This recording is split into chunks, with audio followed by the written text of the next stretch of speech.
আসসালামু আলাইকুম, চলে আসলাম একটা সুপার মিনি ভ্লগ নিয়ে। ফ্লিপকার্ট থেকে আমার মেয়ে আনিশা তাবাসসুমের জন্য একটা টেবিল অর্ডার করা হয়েছিল।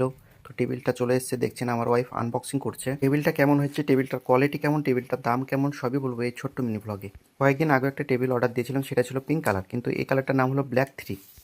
আগে সেই পিঙ্ক কালারের টেবিলটা রিটার্ন করে দিয়েছিলাম, কারণ কয়েকটা জায়গায় স্ক্র্যাচ ছিল, তার কোয়ালিটিটা তেমন একটা ভালো ছিল না।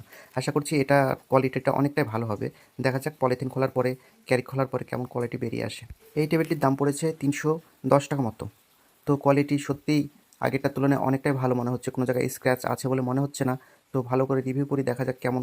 হ্যাঁ, সত্যি আগেরটার থেকে অনেকটাই ভালো। স্ট্যান্ডগুলো ঠিকঠাক বসছে এবং ওপরের যে ফিনিশিংটা সেটা খুব সুন্দর আছে, মসৃণ আছে।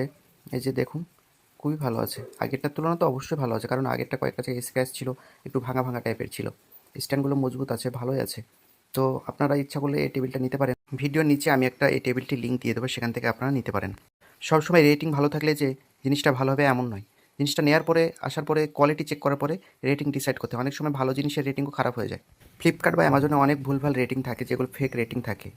তো আমার মেয়ে টেবিলটা পেয়ে যে লেখাপড়া শুরু করে দিয়েছে, সে হিন্দি লিখছে। নতুন নতুন জিনিস পেলে বাচ্চারা আসলে একটু বেশি খুশি হয়। আর সেই খুশির আনন্দে আমার মেয়ে দিনের বেলাতেই, দুপুর বেলাতেই পড়াশোনা করতে শুরু করে দিয়েছে এবং বলছে খুব কোয়ালিটি ভালো, লিখতে বেশি ভালো লাগছে, এটার উপরে নড়ে চড়ে বেড়াচ্ছে না। এক কথায় স্ট্যান্ড দুটো ভালো। সো ভালো জিনিসে ভালো রেটিং দেওয়াটাই স্বাভাবিক। আমার মেয়ে তো খুব খুশি, দেখা যাক কদিন এই টেবিলে পড়াশোনা করে। হয়তো 10 দিন থেকে 15 দিন, তারপর হয়তো এই টেবিল ঘরের কোনো এক কোণে পড়ে থাকবে। So thank you.